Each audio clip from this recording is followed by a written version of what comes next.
Perfect.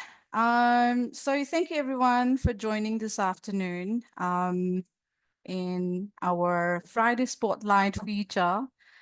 So today we are covering ensuring email delivery. There are three components that we will be going through, brief details onto them, and we'll see why we are going to be including it or attaching with the email delivery for today's session. And those three components, you can see it in the screen right now. They are SPF, DKIM, and DMARC. I will also put myself behind the camera so that you can focus on the screen there.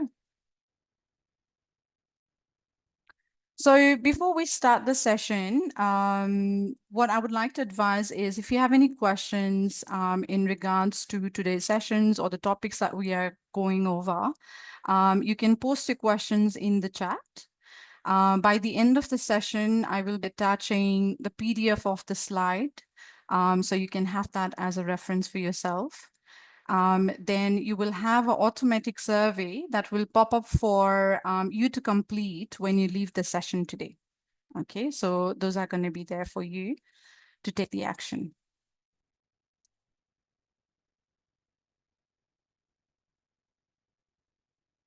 Okay, so today's agenda to cover are listed down here. We'll go through brief introduction to SPF, DKIM, and DMARC. We'll be going through the importance of configuring these authentication methods. Then we'll head on to who is responsible for configuring them. And we'll understand how you as an end user can get those SPF and DKIM details specifically. Okay. So the first introduction would be for the SPF. Now, what is SPF? SPF stands for Sender Policy Framework, and it is one of the email authentication method. It is basically the list of IP addresses that are allowed to send email for a specific domain.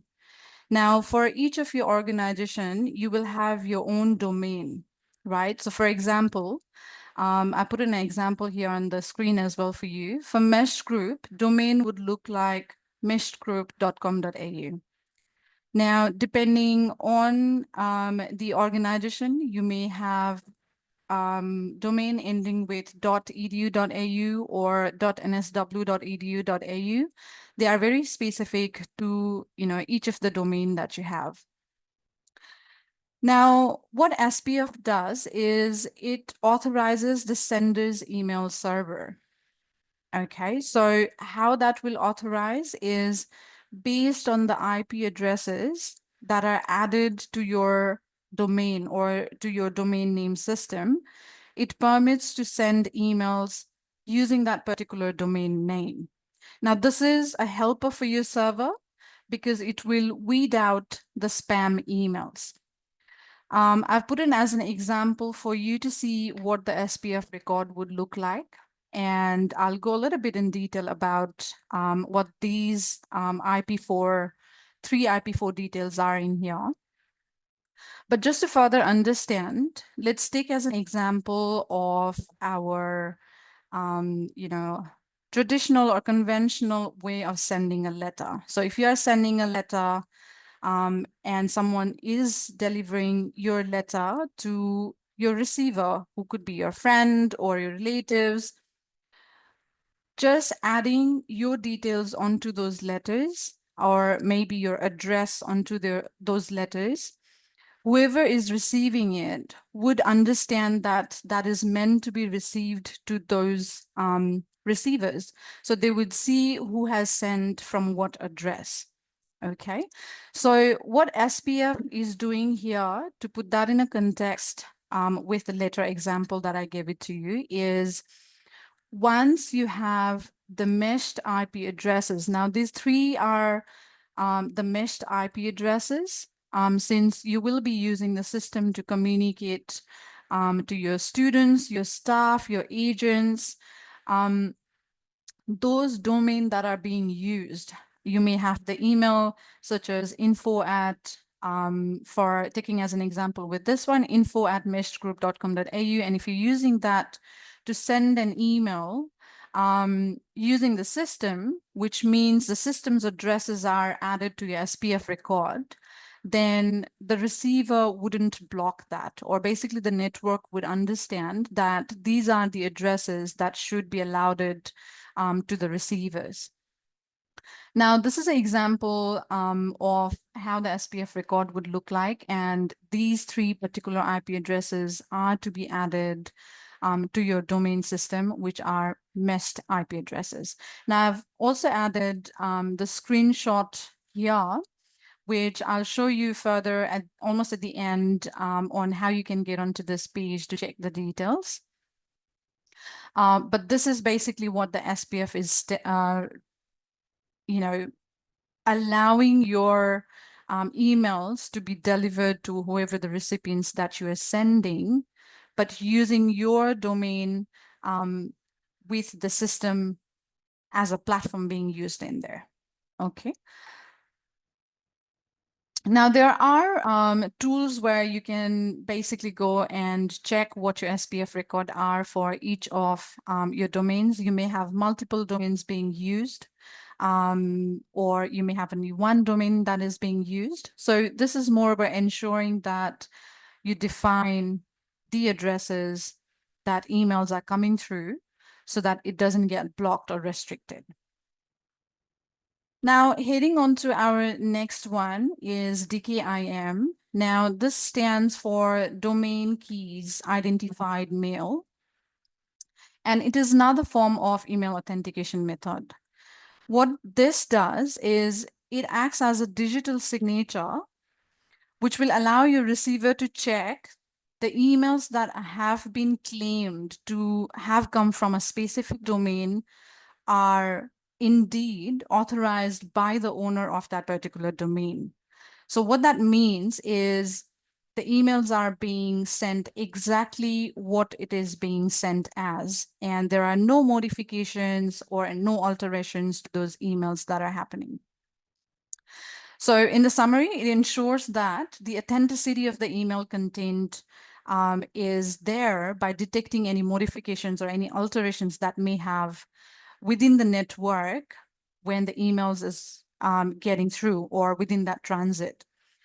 Now, meshed servers are capable of signing those outgoing emails.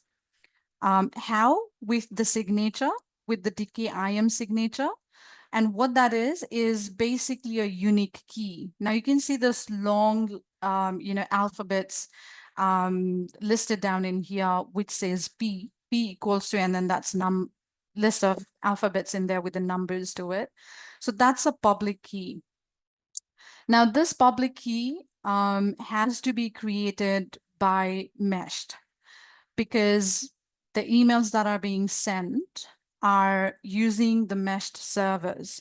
So this format, or you can see the example here, which defines what the type is, then what your domain is, and what the value are, and the key. Now, this is the format that has to be added to the domain system to ensure that authenticity is not breached.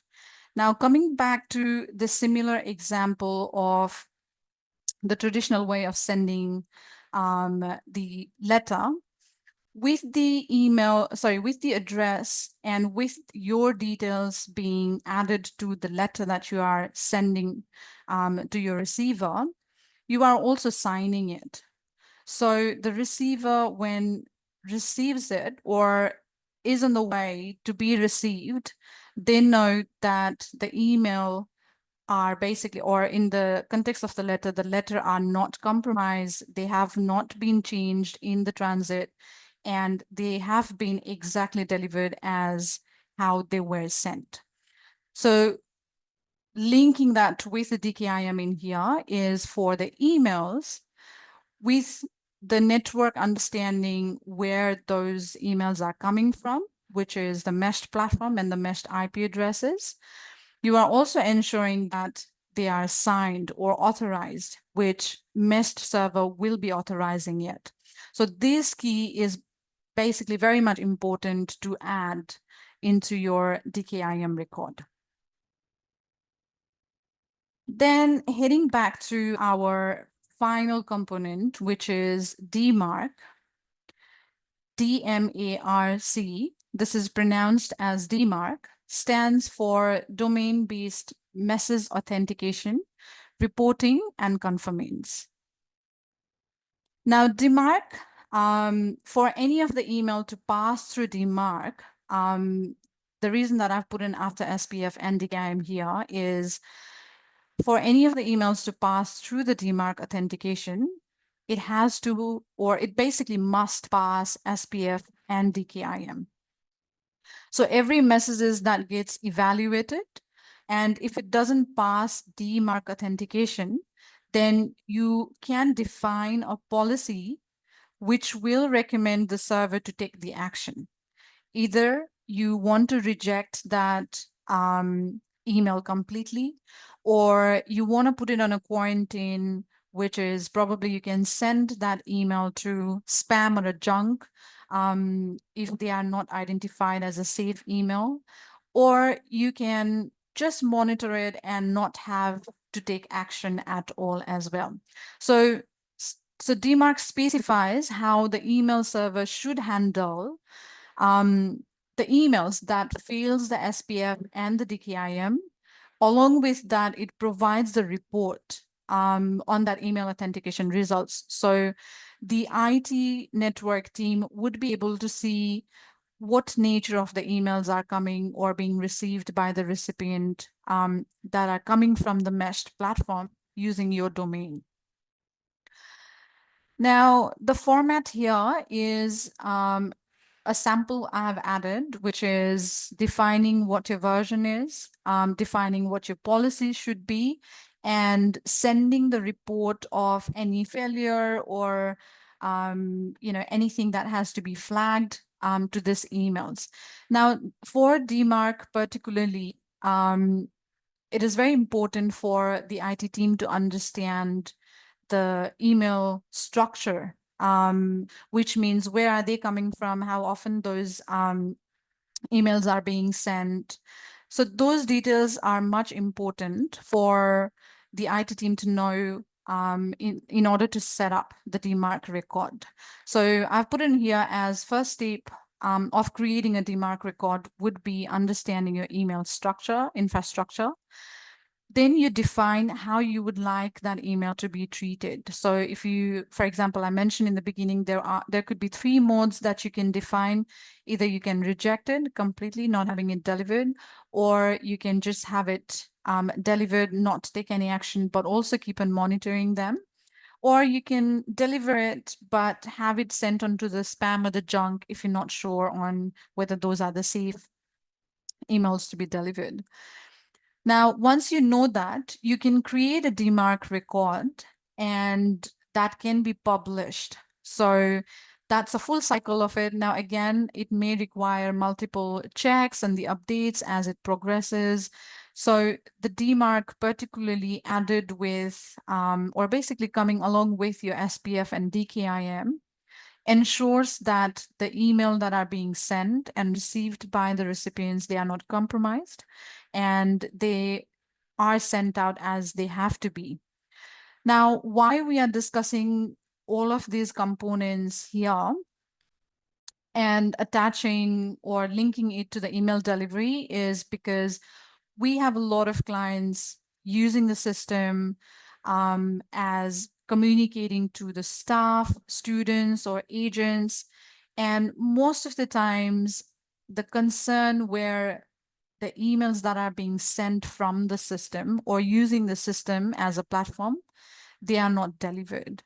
So either they are delayed, you may receive email, you may have your students receiving email after a number of days, or you may get an email from a postmaster mentioning that your emails are bouncing back, they are not being sent. So with the network and with the security that's going on, a lot of changes keeps on happening onto your network. So as that progresses within the server, there are a lot of filtering of the emails that happens. And if the SPF is not recorded, the DKIM is not set up, and DMARC is not published, then the meshed platform being used there may be reported as junk, because that's something that the network wouldn't identify. So for the network to identify that these are the IP addresses the recipient's email should still allow, and they are getting authenticated by the domain that is being sent, and by monitoring those emails, which is for the DMARC, you will have the efficient way of using the email communication feature within the system. Now, just to summarize all of that and put it through on importance of configuring this SPF, DKIM, and DMARC, mainly are these 3 points. So first one would be deliverability and reliability. So having the meshed IP addresses recorded on your SPF record will allow the recipients to understand the address the email is coming from, or particularly from the IT term, IP addresses that the emails are coming from, and it will not be bounced, or it will not go onto the junk. Now that is also ensuring that the mesh platform can be used for doing those email deliverability. So that's where the reliability would be falling under. Then the authenticity. Now you're sending an email, but you don't want those emails to be, hacked by the scammers, or could go on a phishing or spoofing. So to ensure that the key that has to be added onto your DKIM, which is each unique key, also as a public unique key, so that ensures once it is there, the authenticity of the emails that are being sent to your receivers. Now, it is delivered, it is authenticated, and it hasn't been altered or modified.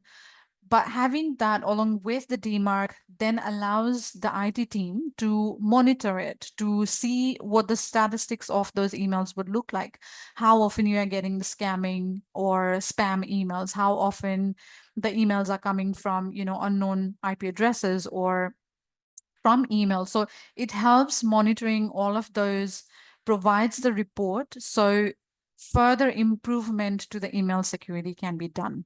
Okay, so these 3 configurations are a power for your email to be secured and delivered with the authenticity. Now, a very important slide that I have it here is who is responsible to configure those. And that would be our clients, right? So you will have in-house network team, or maybe you have general IT team or any team members who's working for your mail service. They will be able to access your domain name system. So they would be able to know what your domain is, what needs to be published on those domain. So your in-house network team, or any specific team members who would be working on your mail service, they would be responsible for configuring all 3 components of this email authentication methods. I've just put a note in here just so that we are clear. Meshed do not have access to clients' domains, so we can help you understand what they are. We can provide you with information on how they can be done, but unfortunately, we won't be able to configure them for the clients. So it's client's responsibility to have the team discussed on this, to understand how the email can be secured and not compromised, and follow these protocols in order to use the communication feature within the system. Now, as I mentioned, that clients would be responsible on configuring these. Now, you may have a question, how would you know what the SPF to be added and what the DKIM to be added? Now, I've added 2 particular in here, and I'll also come to DMARC in a while. But how an end user or clients be able to get the SPF and the DKIM as you are using the system, right? So for SPF, it is quite straightforward and it remains static for all the clients that we share. Those are 3 IP addresses of meshed group. Now I can share that with you with our next slide that we have. But how do you get that details is you've got 2 options. Either you can log a ticket with support@meshgroup.com.au asking for the details on SPF, right? And the other option for you to do is, as you have access to the system, you will see this help button on the top right-hand corner right next to your role that is coming up. You click in there and it will take you to the user guide for SPF, DKIM, and DMARC all total. But you can also check that from the user guide. You can access anytime from your system itself. Then for DKIM, for each domain, or let's say for each client, the key would be a unique key. And our meshed IT team has worked on that to create a unique key for all the known domains for our clients so far. However, some of you might use multiple domains. For example, you may have info@meshgroup.com.au as an example here, if we use this domain, or you may have info@meshgroup.edu.au, or you may have platforms across the colleges who use possibly the same domain for multiple platforms as well. So there could be different scenarios. Now, as far as we have the list of the known domains, we have worked with the IT team to create a unique key. And as you request us, you just have to reach out to support@meshgroup.com.au. We'll share that DKIM details with you, and that's where you will be providing the key to your IT team or the team, whoever is working onto your mail server, to add that DKIM.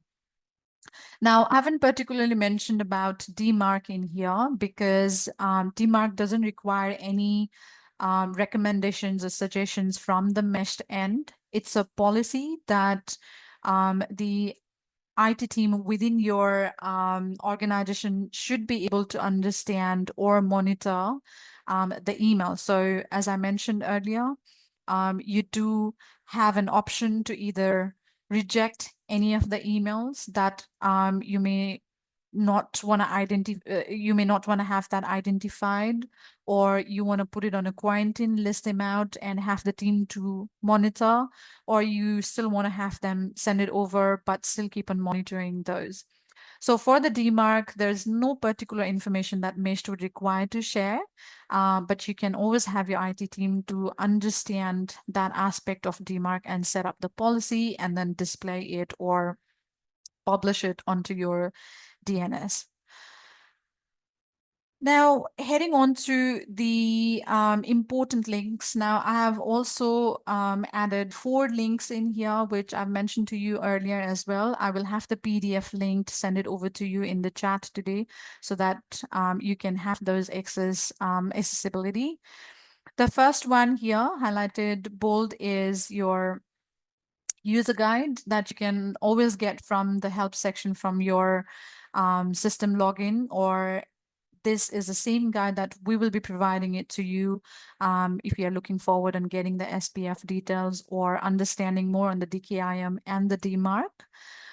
However, these 3 are the links that will take you through a website for MX Tool where you can see or check, as long as you know what your domain is, you can check whether all 3 of these has been set up. Now, most likely, if you are encountering any issues in regards to the email delivery that are being sent from the meshed, most likely the DKIM and SPF hasn't been set up. We do have clients where SPF might have been set up, but DKIM has not been set up yet. And there are instances where usually the DMARC gets set up. However, you can always have this checked from your end, whether you are a technical person or you are just, just anyone who's working or wanting to know what the details would look like. So if I open the mxtoolbox.com here, you can have the details that I can show you. For example, this is the domain as an example that I've taken since the beginning. So if you know your domain, you would put it in here, meshgroup.com.au. You click on MX lookup. This will give you a list of options that you can check. However, we're looking more on SPF, DKIM, and DMARC. So you will see this option or drop-down option in here where you can have SPF record lookup. So if you click on this one, it will show you what your SPF record would look like. And for your instances, you want to have the meshed IP addresses added. Now, it may be long, it may just have 3 of them, or it may be just a couple of them. It's totally up to you. As long as it's correct and correctly set up, you will have the green highlighted section that you can see here. If the meshed IP addresses are not added, but you've only set up your Outlook or probably a Gmail, whatever SMTP server that you're using, you want to ensure that you want to have the IP addresses of meshed added in here. Now for the DKIM, you can set it up from this section as well. I'll just head into DKIM.aspx, and you would have an option to enter your domain. For example, if I enter this domain, and for selector, it will remain as static as 1024. And for all your domains, as long as you know the domain, you know the selector, which remains the same for all of your check, you can look onto the DKIM lookup, and that will provide you the details. Then you will have the option to check for your DMARC. Now, if you don't have any DKIM record currently, similar to this page, this is how it is going to look like. But for you, we'll be providing with the key as you request us, and you would need to have that set it up in here, and you will see that appearing on your screen for DKIM. Okay, so that's that. And the last one that we have is DMARC. And this is very handy. You can always access from your end anytime, anywhere. So that would be a domain that you would put it in here and then just go to DMARC lookup. And if the details has been set up in here, this is how it would look like. Now, this is a policy, as I mentioned, and policy kind of has been set up as known, which means we still allow, but then, you know, we're not, we're still monitoring it, but you can also have either quarantine or maybe you can have it as reject as well as the example that I have shown earlier. So you can have either non-quarantine or reject. So that's basically how the link would look like for the one that I have shared with you in the slide today. Okay, so I'll close that up. Now, the very last one for today that we have is thank you. So thank you for joining the session today. I think we're right on time. I can still have the questions within the chat if you have any details or any questions that you want to get from us. At the end of the session, I'm just gonna send the PDF of this slide that we have discussed today. And yeah, just ask you to complete the automatic survey. I hope that has been helpful. Oh, thank you, Soumya. Fantastic session. So, Soumya, we still have a couple of minutes left. Do you want to open up the floor so if everyone have some questions to ask? Yeah, I don't see any question posted on the chat, so I assumed Soumya has done a fantastic job explaining the whole session very well. So, if you have any questions, now's your chance to post or forever hold your peace. I think we've got one in there. Oh, thank you so much, Diego. Yeah. Oh, yes. Thank you, Diego. And also, just in case, I have posted the YouTube link, that you can access to see the recording for this session. Once this recording is ready, we'll post it into our YouTube. So I'll suggest that everyone please subscribe to the YouTube so that way you get a notification whenever we have new videos come out. Yeah, very convenient. And I can see that Somya has posted her PowerPoint onto the chat as well. So please feel free to download them. Okay, so looks like everybody is happy. So, Sure. Somya, I suppose this is the end of our session. So we wish everyone a good weekend. Happy Happy Friday. Friday. Thank you. Thank you, Bye. everyone. Bye.